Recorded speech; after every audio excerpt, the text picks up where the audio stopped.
Hello दोस्तों, global affairs आप सभी का स्वागत है और मैं सुलेमान।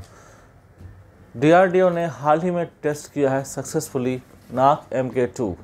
नाग is anti tank missile. Nag is the part of integrated guided missile development programme, जिसकी शुरुआत 1982 में की गई थी ताकि भारत मिसाइल के मामले में सेल्फ रिलायंट हो, सेल्फ सफिशिएंट हो। नाग इस एंटी टैंक मिसाइल, ये टैंक रोधी मिसाइल है और इसका रेंज 4 किलोमीटर है। दरअसल ये नाग MK2 fire and forget technology पर काम करता है। ये ऑल वेदर मिसाइल है, यानी कि वंस यू फायर आपको चिंता करने की जरूरत नहीं, ये अपने टारगेट को हिट करके ही ख़त्म होगी। दरअसल पहले जो नाग का वेरिएंट था उसमें एक तरीके से नाग को थ्रू वायर लॉन्च किया जाता था और दूसरा पर्सन एक रिमोट के थ्रू उसे संचालित करता था। लेकिन उसमें खतरा ये था कि अगर एडवर्सरी को पता चल जाए कि ये मिसाइल कहाँ से आ रही है तो खतरा था कि वो हमारे लोगों पर हमला करके उनको मार सकता था। लेकिन इसे बदला गया और अब इसे थ्रू वायर या थ्रू रिमोट की जगह संचालित नहीं किया जाता, बल्कि ये खुद अपने टारगेट को सर्च करता है और उसे हिट कर ही दम लेता है।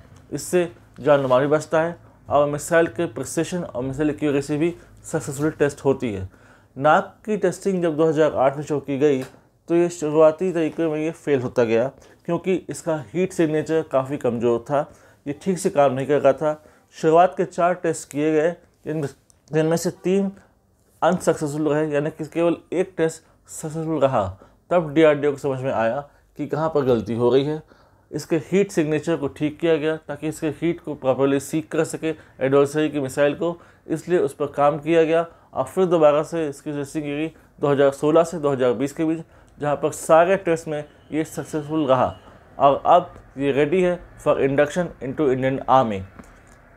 इसके अलावा डीआरडीओ ने नाग के बहुत से वेरिएंट्स लॉन्च किए हैं, बनाए हैं, जैसे कि लैंड बेस्ड वेरिएंट है, हेलिना है जो एयर बेस्ड वेरिएंट है, ड्रोन बेस्ड वेरिएंट है और एक कैरियर बूस्टर वेरिएंट है।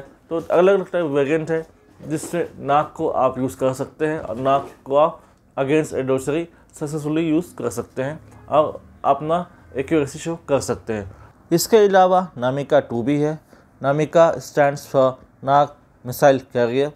ये टैंक बेस्ड प्लेटफॉर्म है जहां से आप नाग को लॉन्च कर सकते हैं अगेंस्ट अ टैंक।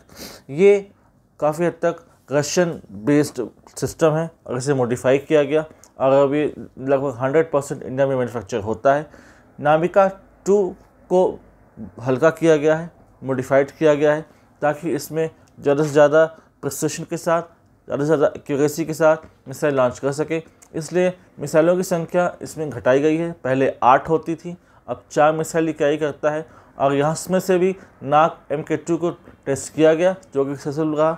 दरअसल नाग MK2 missile is made for both Pakistan and China, ताकि ज़रूरत पड़ने पर हम एंटी टैंक मिसाइल का यूज़ करके काफ़ी हद तक उनके जो टैंक सिस्टम है, उनका जो टैंक रेजिमेंट्स है, उनको डिस्ट्रॉय कर सके और एक तरीके से अपने आर्मी के लिए एक ग्राउंड क्रिएट कर सके, उनको कवरेज दे सके। नाग के साथ समस्या जो थी वो काफ़ी हद तक अब ठीक हो चुकी है और अब संभावना है कि बहुत जल्दी इंडियन आर्मी में इंडक्ट हो जाए और इंडक्शन के लिए रेडी है। इसके लिए डीआरडीओ की सालों की मेहनत लगी है, एक्सपर्टाइज लगी है, टेक्निकल नो हाउ लगा है। इसलिए Nag is quite crucial for Indian army and also for the associated forces. So let's see कब तक ये इंडियन आर्मी में इंडक्ट होता है और कब ये डिप्लॉय किया जाता है, जो कि काफ़ी रोचक होगा जानना अपने बारे में और ये बहुत इंपॉर्टेंट न्यूज़ है इंडियन डिफेंस पर्सपेक्टिव से। सो let's see what happens next. अगर आप हमसे जुड़ना चाहते हैं तो आप टेलीग्राम या इंस्टाग्राम के थ्रू हमसे जुड़ सकते हैं। Do like, comment, share and subscribe the video and spread this news, spread this video for wider education, ताकि लोग समझ सके what is Nag and what is its significance और क्यों ये इतना आज का न्यूज़ में है। Thanks for watching. जय हिंद, जय भारत।